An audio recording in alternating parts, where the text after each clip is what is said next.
my son said. This land is worthless, just dust and thorns. I started to doubt if it was worth keeping. But in the archives I found documents. There's oil under the ground. It's worth tens of millions. Then my son forged my signature to sell everything through an offshore company and leave me with nothing. But it didn't turn out as easy as he thought. When the lawyer first called me about the farm, I laughed. At 72, what business did I have with a stretch of dirt and tumbleweeds down in Texas? My brother Henry had been the one living on it, tending what little was left. When he passed, the land fell to me. 1,000 acres, he said. I pictured dry fields, fences leaning like tired old men, and barns with more holes than roof. My son David had always told me, "Mom, that land's worthless. Just dust and thorns. You don't want the burden." Still something tugged at me. Maybe it was duty, maybe it was curiosity. So I packed a thermos of coffee, my old sun hat, and drove the long road out from town to see what exactly I had inherited. The air changed as I got closer, drier, heavier, carrying the smell of mesquite and clay. When I turned off the highway onto the gravel road, the crunch under my tires was the only sound. The gate was still there, hanging crooked on its hinges, the paint peeled down to gray. My brother had nailed a Walker Farm sign to it back in the 60s. Now the letters were faded, but I could still trace them with my eyes, like a ghost of better years. I pulled up in front of the old house, left the engine running, and just sat a moment. The place looked exactly as I remembered from childhood summers, only tired, worn down. The porch sagged. The windows stared back at me like dull eyes. The yard was nothing but patches of weeds, cactus, and stubborn dust swirling in the wind. I stepped out and the ground gave a puff under my shoe. It really did feel like dust and thorns. The kind of land you had to fight with just to coax anything out of it. My father used to say, "This land gives nothing easy, but if you stick with it, it'll give you everything." I wondered if that was true, or just one of those things men told themselves to keep from walking away. Inside the house, the air smelled of mothballs and old cedar. Henry had left his boots by the door, scuffed and cracked. There were dishes in the sink, a calendar on the wall still open to June, though it was October now. I touched the counter, rough with years of use, and felt suddenly like a trespasser in my own inheritance. I walked out back to the barn. Its doors groaned when I pushed them open, like an old man waking from a nap. Inside was clutter, rusted tools, a broken tractor, a pile of hay so dry it crumbled at my touch. The rafters had holes where the sunlight stabbed through in stripes, painting the dust motes gold. I stood there brushing my hand against an old pitchfork and thought, what on earth am I going to do with this place? David's voice echoed in my mind. "Sell it, Mom. Don't saddle yourself with upkeep. It's not worth a dime. Let it go." Maybe he was right. The field stretched out endlessly, empty except for scrub and cactus. Not a cow in sight, not even a rabbit bold enough to hop through. The wind had the sound of loneliness in it. But as I walked the boundary line that afternoon, my old boots kicking through weeds, something inside me stirred. I saw the crumbled stone foundation where my grandparents once had their first cabin. I remembered my grandmother's hands, dark with soil, pulling onions out of the ground. I saw the tree where Henry and I used to tie up a swing back when we still believed life would always be that simple. The place was ragged, no doubt about it. But it was ours. Blood, sweat, and years lived here. And now it was mine. I drove back into town at sunset, the land rolling behind me in shades of rust and gold. Dust clung to the car, the kind you couldn't brush off easy. I parked in front of my little house and just sat there with the engine off, staring at my hands on the wheel. They were spotted and wrinkled, yes, but still strong. Strong enough to hold on, maybe. That night, I told David about the visit. "It's worse than I thought," I admitted. "Looks abandoned." "Then sell it, Mom," he said quickly, like he'd been waiting for those words. "Don't waste your time. It's just land. No future there. I didn't answer right away. I was too busy remembering the sun on those empty fields, the smell of cedar and earth, the way the wind had carried echoes of my father's voice. Worthless, maybe, but it didn't feel that way to me. I hung up and sat a long time in the kitchen with my cup of tea, staring out the window into the dark. The land might have been forgotten, but it hadn't forgotten me. And something told me the story of that old farm wasn't finished yet. The first time I noticed something odd was on a Tuesday morning. I had gone out early, carrying a basket with bread and preserves, thinking I'd sit on the porch of the farm and eat breakfast in the quiet. But when I pulled up, I saw David's truck already there, parked sideways like he didn't expect anyone else to come by. That surprised me. He never cared for the farm, always called it wasted dirt. Yet here he was, standing by the barn doors with his phone to his ear, talking low. When he saw me, he ended the call quickly and shoved the phone in his pocket. "Mom, what are you doing here?" he asked, smiling too fast.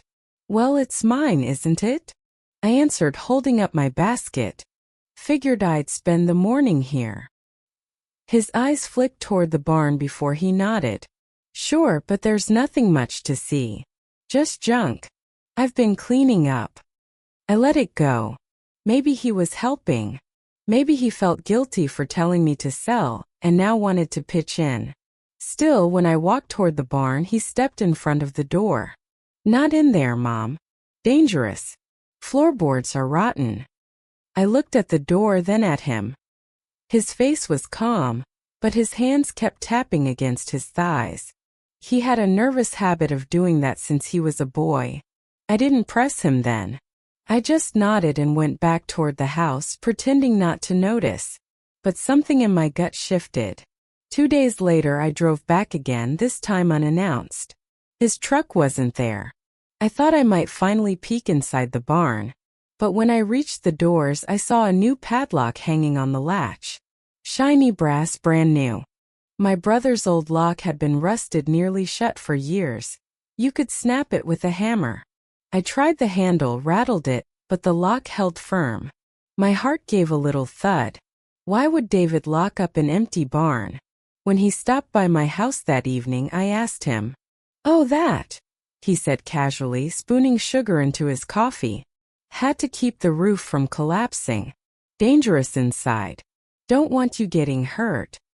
I stared at him over my teacup. "So you locked me out of my own barn?" He laughed lightly. "It's just storage, Mom. Nothing worth seeing." He changed the subject right after, asking if I needed groceries or if the fence at the house needed fixing.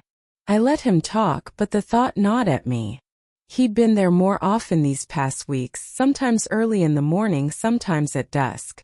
I'd see his tire tracks in the dust when I arrived, the fresh grooves cutting across mine.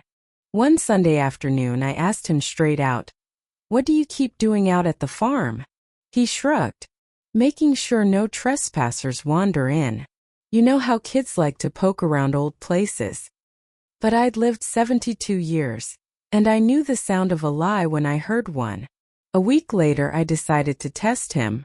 I drove out with a thermos of lemonade and some sandwiches, hoping to surprise him if he was there.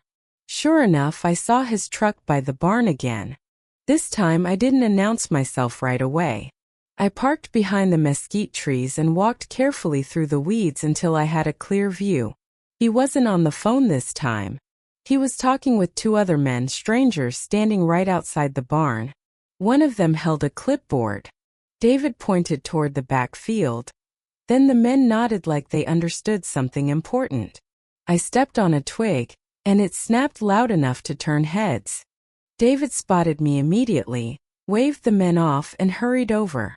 "Mom, you scared me," he said, voice a little too bright. "Didn't expect you out here today." "Who were those men?" I asked. "Friends from church," he answered quickly, "helping me with some repairs." "Funny," I said, looking past him. "Didn't look like church folks. Didn't recognize a single one." "They're new.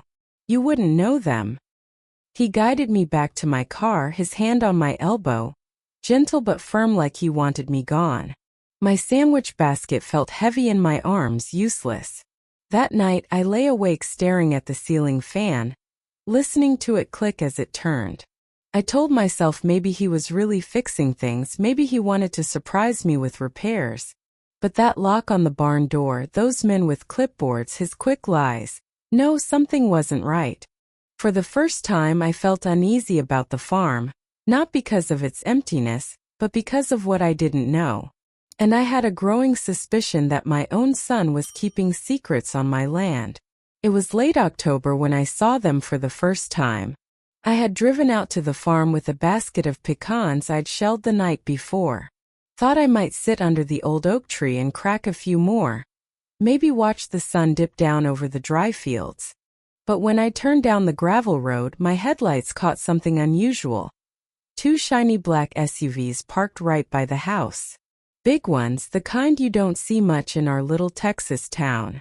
Their plates weren't local either. I spotted one from Colorado and the other from New Mexico. I slowed the car, heart thumping, wondering if I should even pull in. Before I could decide, the front door opened and out stepped 3 men in dark suits, ties still neat despite the dust. They weren't ranch hands, that was for certain. Each of them carried a folder or camera, pointing toward the land like it was something worth photographing. I rolled my window down and called out, "Can I help you, gentlemen?" They exchanged a quick look before one smiled politely. "Just passing through, ma'am. Beautiful property you've got here." Before I could ask more, David came rushing out of the barn. His face tightened when he saw me. "Mom, didn't expect you today," he said, striding up to my car. His smile was wide, but his eyes were hard. "These are friends from church. They wanted to see the place." I looked past him at the men in their polished shoes. "From church, huh? Funny, I don't remember Sunday service looking like a board meeting." He chuckled a little too loud. "They're helping with a charity project. Land surveys. Nothing for you to worry about." The men nodded politely, but I noticed one snapping pictures of the back pasture. "My back pasture? Well," I said slowly, "since it's my land, maybe I ought to know what this project is." David's hand gripped the edge of my car door. "Trust me, Mom. It's nothing. Just let me handle it." Something in the way he said that, firm, almost pleading, made me bite my tongue. But I didn't like it one bit. That night back home I told myself I was being foolish. Outsiders passed through all the time. Maybe they were surveyors, maybe David really did have some community project in mind. But when I closed my eyes, I kept seeing that man snapping photos of the fields. And the next week proved it wasn't just a one-time visit. On Wednesday morning, as I was heading into town for groceries, I decided to swing by the farm. My stomach dropped the moment I turned onto the dirt road. Another SUV, this time silver, sat parked by the barn. I pulled off before they could see me, hiding behind a clump of mesquite. Through the branches, I watched 2 more men in crisp suits walk the land with David. One held a rolled-up map, pointing out toward the horizon. David nodded, hands on his hips like he owned the place. I stayed there until they left, my heart rattling in my chest. Whoever they were, they weren't church friends. They were business. Big business. That weekend, I invited David over for Sunday supper. I baked chicken, mashed potatoes, green beans, and cornbread, the meal he loved most as a boy. When he sat down at the table, I decided to test him gently. "David," I said, spooning potatoes onto his plate, "I keep seeing all these cars out at the farm. Expensive ones. Out-of-state plates. Who are those folks, really?" He stiffened just for a second, then forced a smile. "Like I told you, Mom, just some friends. Trying to help clean up the place." I set the spoon down. "Friends who wear suits to sweep out barns?" His fork clinked against the plate. "You're imagining things. Don't worry yourself about it." But his tone, sharp, almost defensive, made my blood run cold. I'd raised this boy. I knew when he was lying. 2 nights later, I woke restless and drove out to the farm again. Couldn't shake the unease. The moon lit up the fields silver, and when I pulled up, my worst fear was confirmed. Another strange vehicle sat parked by the barn. This time the headlights flashed once like a signal before going dark. I parked far off and sat in silence watching.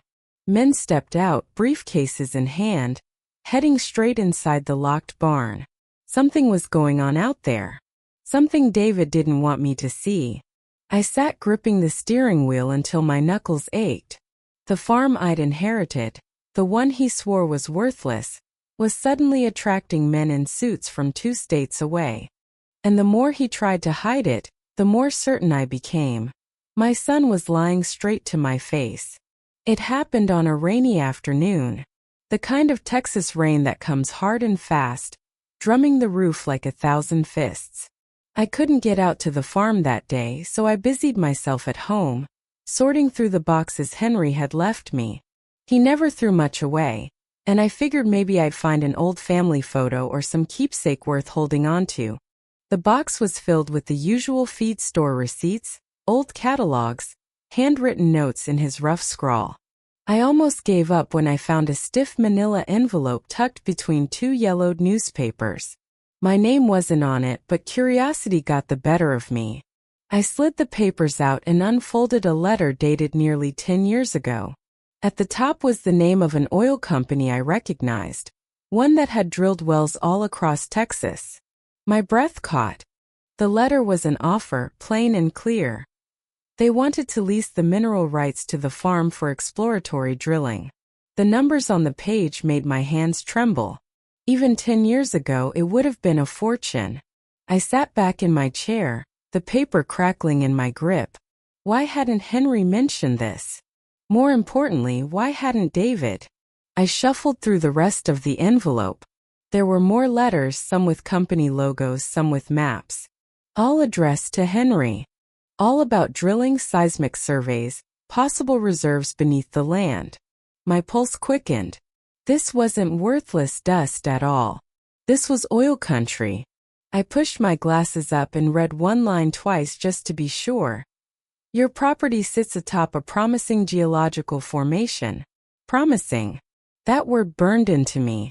The next morning I drove straight to the farm, the letter tucked safe in my purse.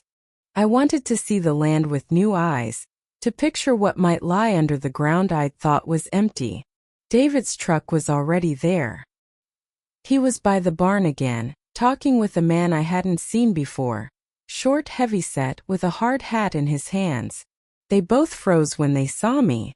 "Mom, what are you doing here?" David asked, his voice tight.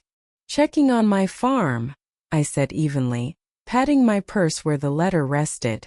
The stranger gave me a polite nod and walked off toward his SUV. David followed my gaze and hurried to explain. "Just a contractor. Giving me an estimate on repairs." "Repairs?" I asked, glancing at the hard hat. Funny thing to need a hard hat for. He stammered something about safety regulations, but my mind was already elsewhere. I had proof now, tucked right in my purse. And his lies were piling up faster than the rain clouds in a Texas spring. That night, I spread the documents across my kitchen table. The maps showed shaded sections of land, with little red X's scattered across them. Test drilling sites. One paper mentioned Walker acreage by name. I remembered all the times David told me the land was worthless, the way he urged me to sell quickly, no questions asked. My stomach twisted. He'd known. He'd known all along. I pulled out the letter again, the one from 10 years back, and ran my finger over the signature line.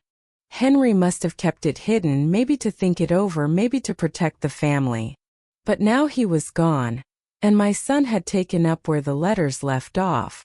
Only he hadn't told me a word. I sat there until the clock struck midnight, staring at those papers. For the first time I realized this wasn't just suspicion. This was truth. The following week I watched David more closely. He came by with groceries, overly cheerful. asking if I needed anything fixed at the house. He was trying too hard.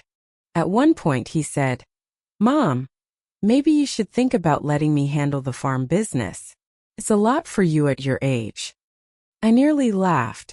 "I'm still sharp enough to read my own mail," I said, though my voice shook. He didn't know I'd found the letters. Not yet. But as he left, I noticed something in his eyes. A flicker of impatience, almost anger. Like he was waiting for me to step aside and I just wouldn't.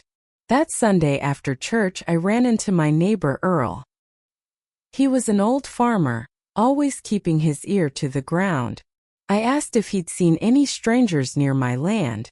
He nodded slowly. "Seen some trucks parked out there lately. Out-of-state plates. Oil folks if I had to guess. They don't drive all the way to this Dust Bowl for sightseeing." I swallowed hard. "You think they're drilling?" He gave me a sharp look. "Not yet. But if they're sniffing around, it means they found something." I thanked him and walked home heavy-footed. Every piece was falling into place. That evening, I sat at my kitchen table again. The documents spread out under the lamp. My son wasn't just hiding something.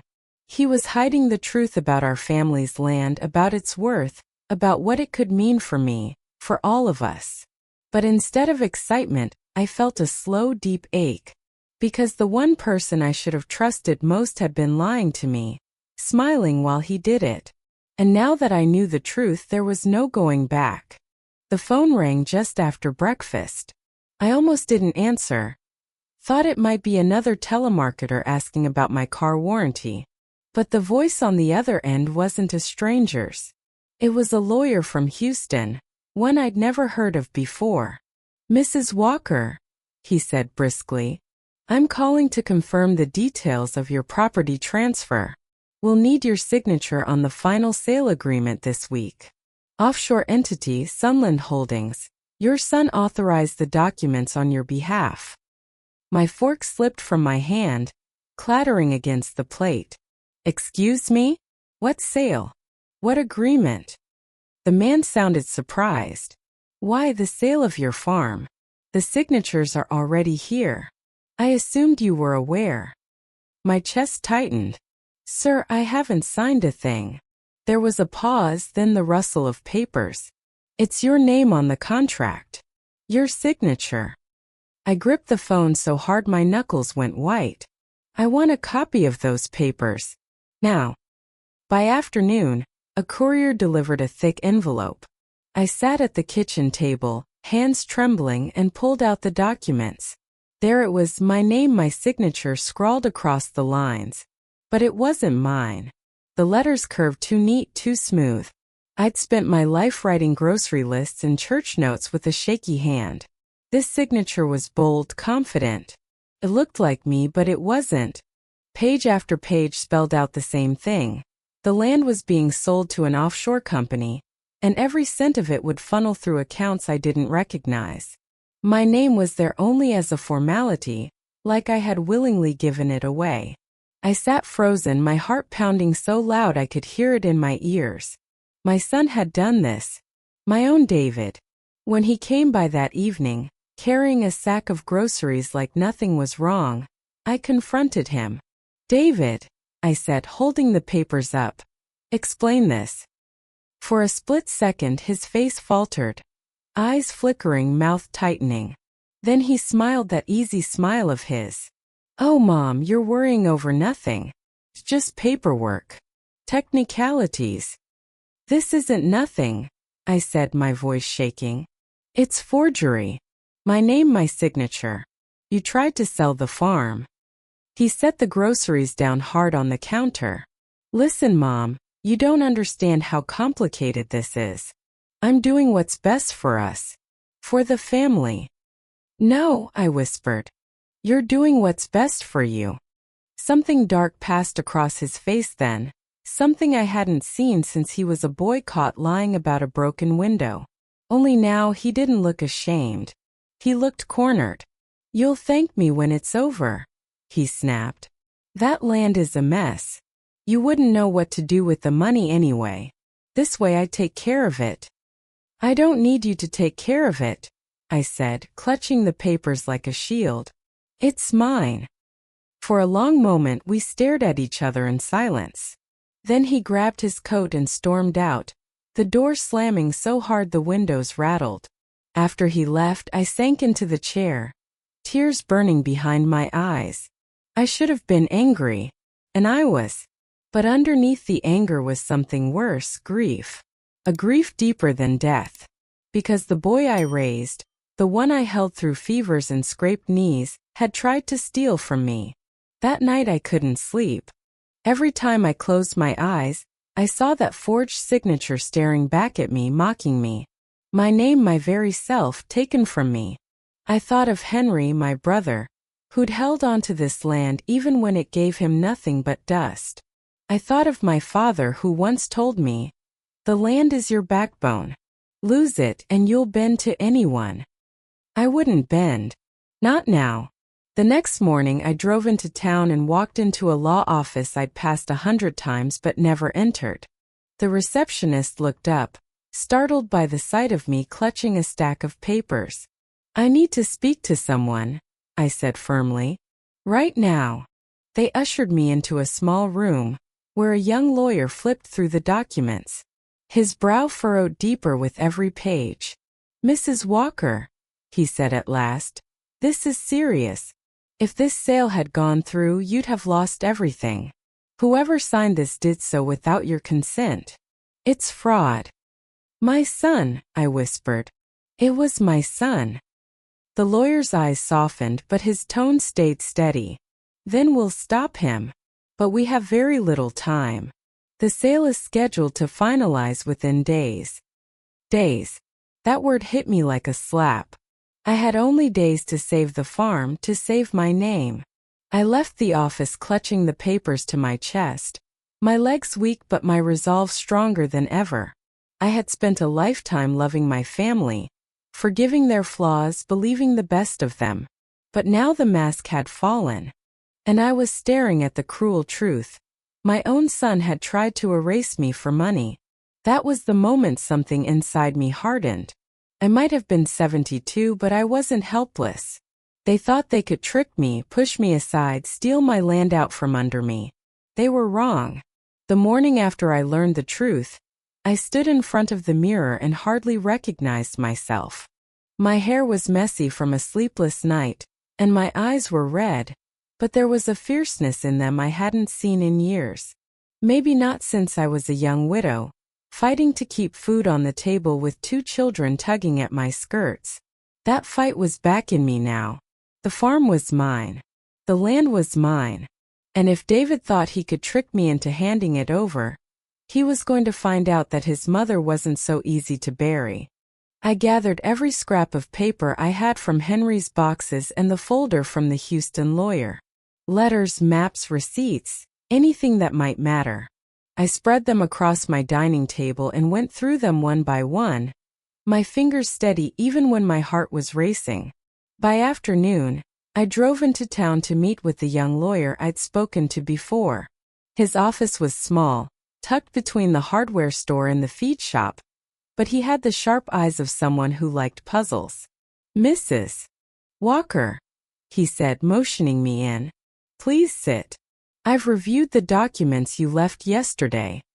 I laid down the new stack. "There's more. Letters from oil companies years back. My son's been hiding this from me." He picked one up, scanned it quickly, and whistled low. "This changes everything. They knew your land had potential. That's why your son tried to rush the sale." I leaned forward. "Can we stop it?" His face was serious. "The contract is already in process. The buyers have money on the line, and they'll fight to keep it moving. But if we prove forgery, the whole thing collapses. The problem is time. The finalization is in 3 days." 3 days. I felt the blood drain from my face, but I sat up straighter. "Then we work fast." That night, I pulled out the old shoebox where I'd kept every personal paper for decades. Letters from David's school, my marriage license, even Henry's death certificate. Somewhere in there, I found a copy of my driver's license and an old mortgage I'd signed years ago. I laid them beside the forged papers, comparing every curve of my shaky handwriting with the bold, practiced script on the contract. It was plain as day. Anyone could see it wasn't the same hand. The next morning, I returned to the lawyer's office. He called in a handwriting expert, a brisk woman in glasses who laid out her tools and studied the signatures carefully. "This isn't yours," she said flatly after a few minutes. "No question about it. Whoever wrote this was trying to imitate you." My stomach twisted. My own son had sat down with pen in hand, looked at my name and tried to become me. That afternoon I drove out to the farm. The wind was sharp, kicking dust in my face, but I needed to see the land with my own eyes. As I stood by the fence line, I imagined the oil lying deep underground, unseen, waiting. I thought of my father's voice saying, "The land is your backbone." Behind me I heard a truck. David pulled up, his window rolling down. "Mom, what are you doing out here?" I didn't turn right away. "Looking at what's mine." He sighed. "We've been over this. You can't handle the responsibility. Let me take care of it." I finally faced him, meeting his eyes. "You forged my name. You tried to sell it without me. Don't you dare tell me this is for my good." His jaw tightened. "You don't understand the pressure I'm under. These deals, there's money on the table. Real money." "For who?" I asked quietly. "For us? Or for you?" He didn't answer. Just slammed the truck into gear and drove off, dust rising behind him. That night I sat at my kitchen table again, papers spread out, pen in hand. I wrote a statement, every word steady. I did not sign any agreement to sell my land. Any signature bearing my name is a forgery. When I finished, I signed my real name at the bottom. Shaky, imperfect, but mine. The next day the lawyer called. "Mrs. Walker, the buyer's attorneys are pressing hard. We need to file an injunction immediately. Can you come in?"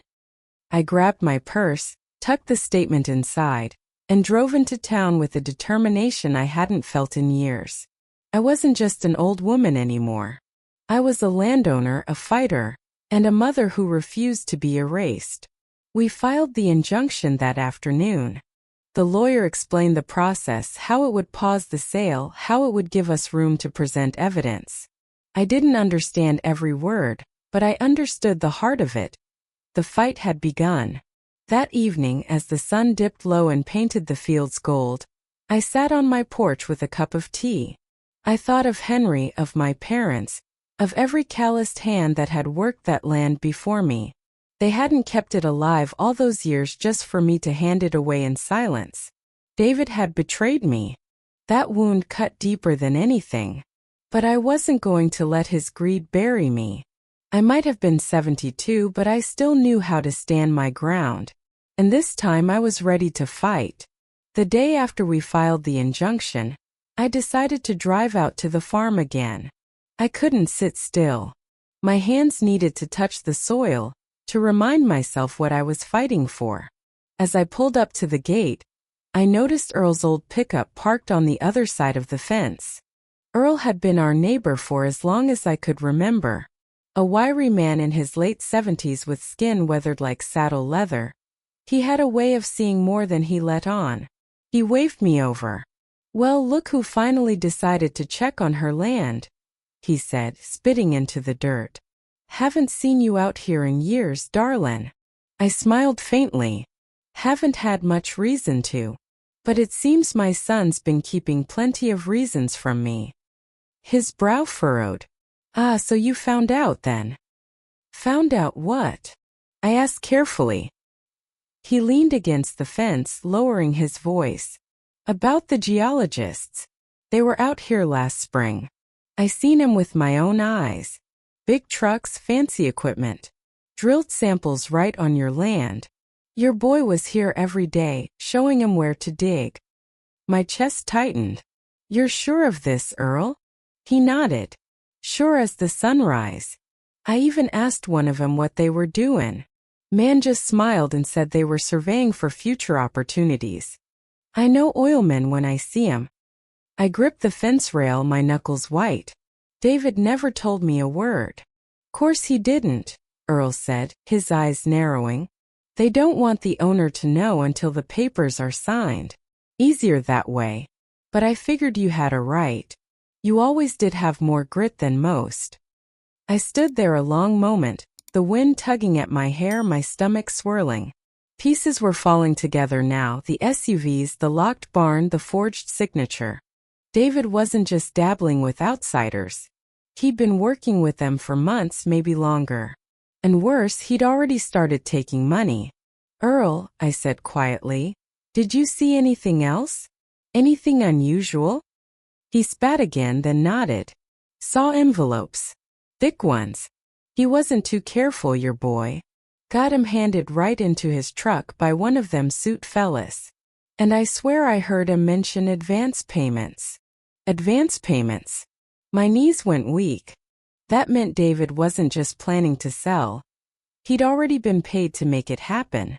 Why didn't you tell me sooner? I asked, my voice sharper than I intended. He looked down, shame flickering across his face. Figured it wasn't my place. You and your boy, well, I didn't want to stir trouble. But now that you're here, and you're fightin', I reckon you should know. I reached out and squeezed his hand, rough and calloused like my father's had been. Thank you, Earl. Better late than never. That evening I sat at my kitchen table once again, Earl's words echoing in my head. I pulled out my notebook and wrote it down, geologist drilling samples.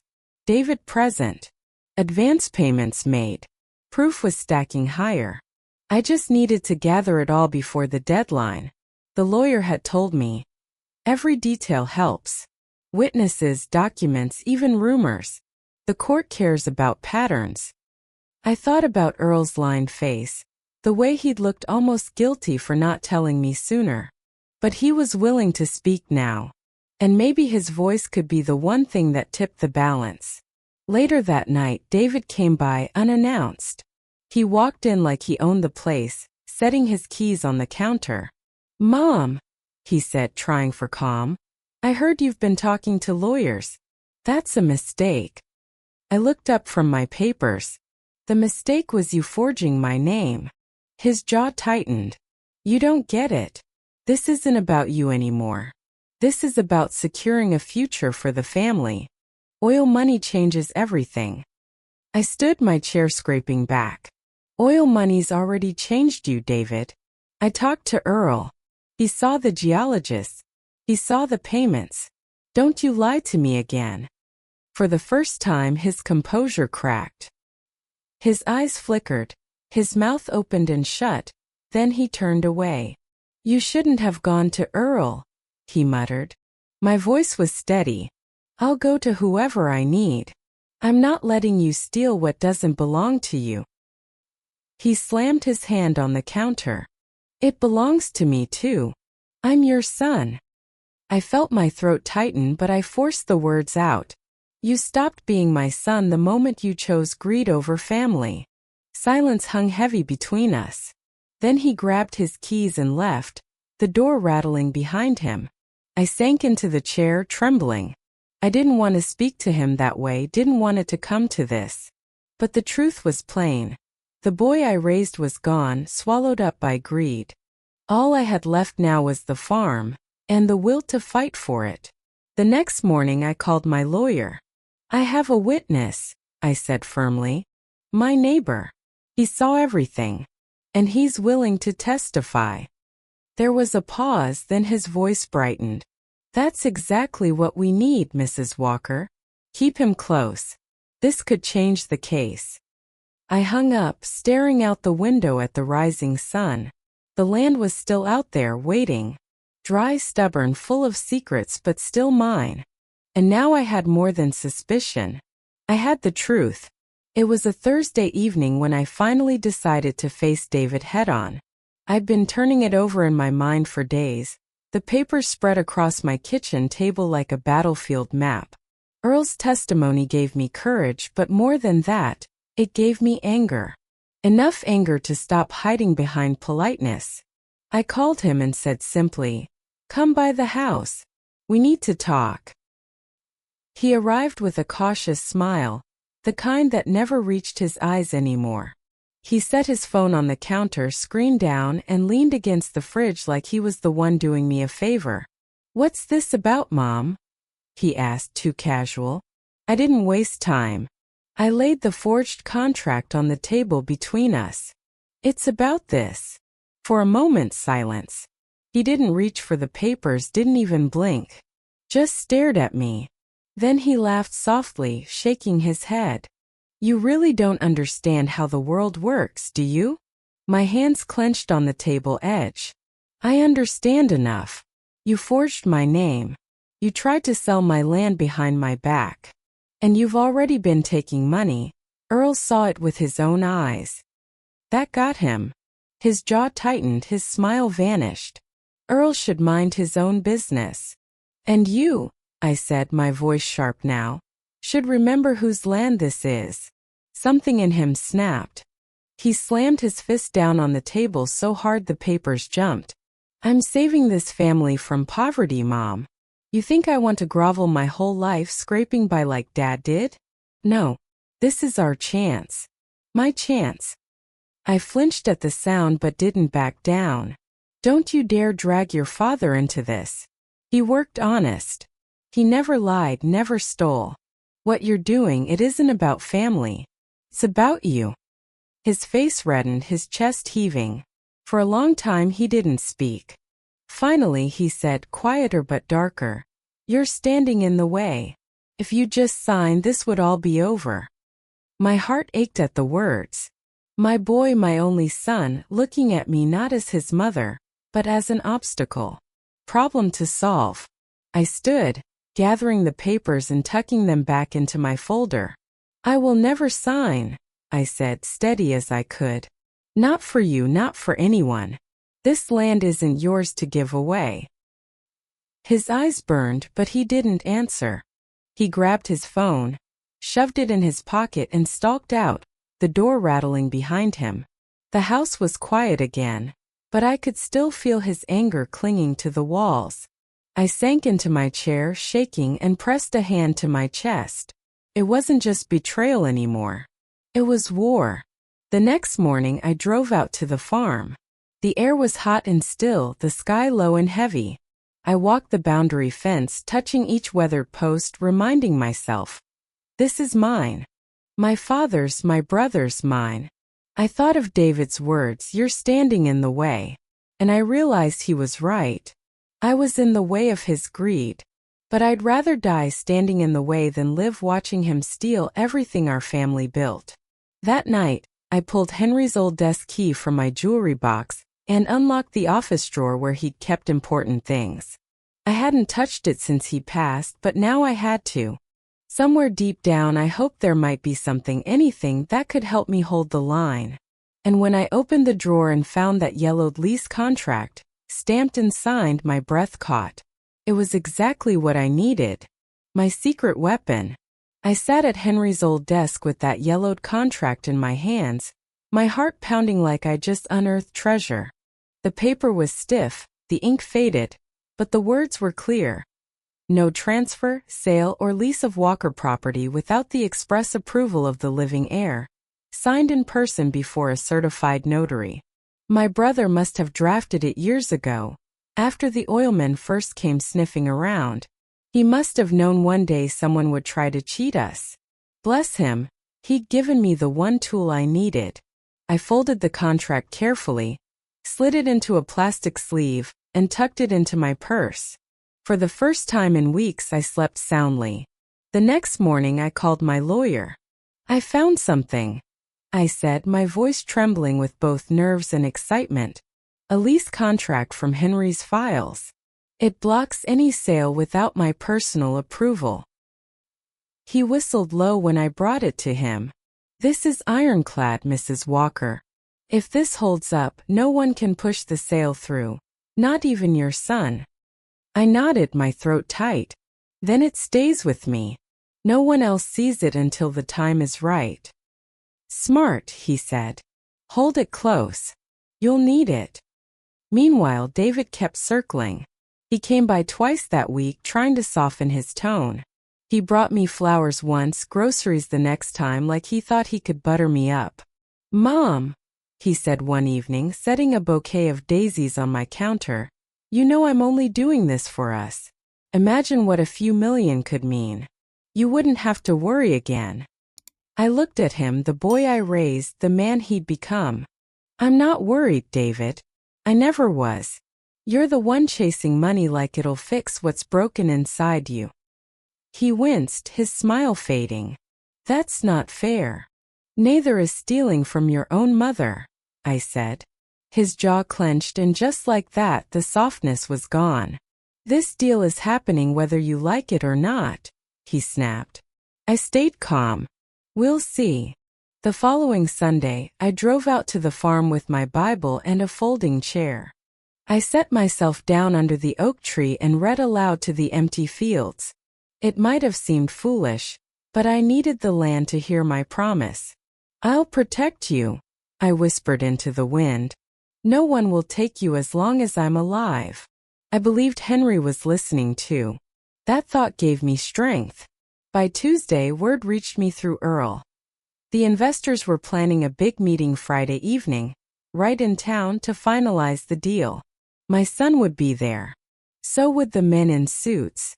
When I heard that, my chest filled with a fire I hadn't felt in years. This was my chance. I spent the next days preparing. I pressed my best dress, polished my shoes, even set aside the pearl earrings my husband once gave me. Not because I wanted to look grand, but because I wanted to look strong. The contract stayed in my purse, never leaving my side. At night, I slid the purse under my pillow. During the day, it sat on the chair beside me. If David had any idea what I was carrying, he might have tried to snatch it. But he didn't know. And I planned to keep it that way. On Friday afternoon, I brewed a pot of coffee, sat at my kitchen table, and whispered a prayer. "Lord, give me the courage to face my own son. And give me the strength to stand when he wants me to fall." When the sun dipped low, I picked up my purse, straightened my shoulders, and walked out the door. The time for secrets was over. The time for truth had come. The meeting was held in the back room of the old hotel downtown, the one with red carpet worn thin by 100 weddings and funeral receptions.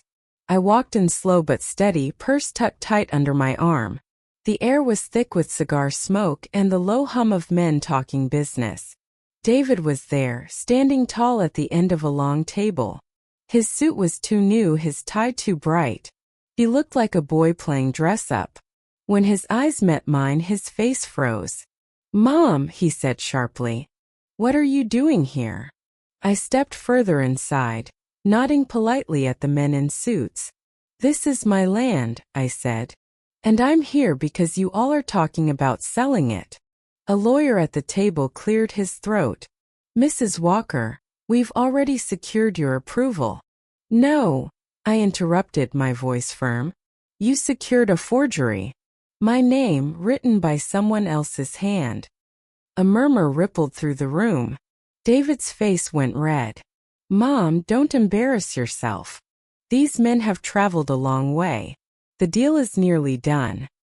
I set my purse on the table and pulled out the yellowed contract. My hands didn't shake. I laid it flat, right on top of their glossy folders. "This," I said, "is the only paper that matters. My brother had it drawn up years ago. It states no sale can happen without my approval in person. Signed before a notary.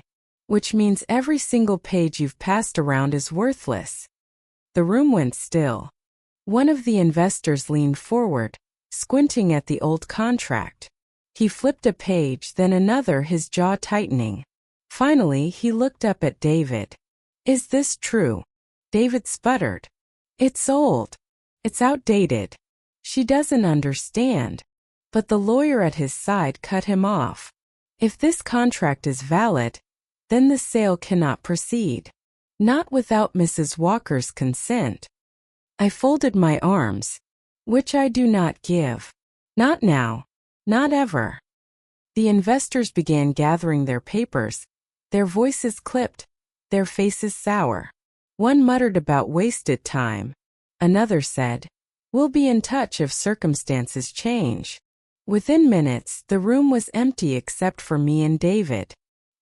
He stood there, fists clenched, staring at the door like he could will them back. Then he turned on me. "Do you have any idea what you've done?" I met his eyes. "I saved what was mine. What was ours before you decided greed was worth more than blood." His face twisted, somewhere between anger and desperation. "You'll regret this. You're throwing away millions." I picked up my purse and slid the contract back inside. Money isn't worth the price of losing your soul. For a moment I thought he might say more, might even shout. But instead he just sank into a chair, covering his face with his hands. I didn't feel triumph, only a heavy, aching sorrow. That night, I drove home under a sky full of stars. The road stretched quiet and endless, the fields dark and familiar. I pulled into my driveway and sat for a long while, listening to the engine tick as it cooled. I had won, if you could call it that. The land was safe, the oil under it still mine. But victory felt hollow, because the true loss wasn't the land I almost gave away. It was the son I thought I still had. Inside, I set my purse on the counter and poured myself a cup of tea. The contract lay safe, but my heart felt bruised. I remembered David as a boy, chasing grasshoppers, grinning with dirt on his face. That boy was gone. In his place was a man who had nearly sold his own mother's name for a pile of cash. I carried my tea to the porch and sat under the night sky. The air smelled of cedar and dust. The land was quiet, steady, unchanged, as if it had been waiting all along for me to remember what it meant. I whispered into the dark, "It's safe now. I won't let it go." The stars shone down, indifferent, eternal. And I knew then that the true wound wasn't the contract, nor the scheme, nor even the lies. It was the betrayal of my own child. A wound no court could heal, no paper could mend. But I also knew this. I had stood my ground, and for that I felt strong again. My dears, if in this story you saw yourselves, be sure to write about it in the comments. I would be very interested to read it. Thank you.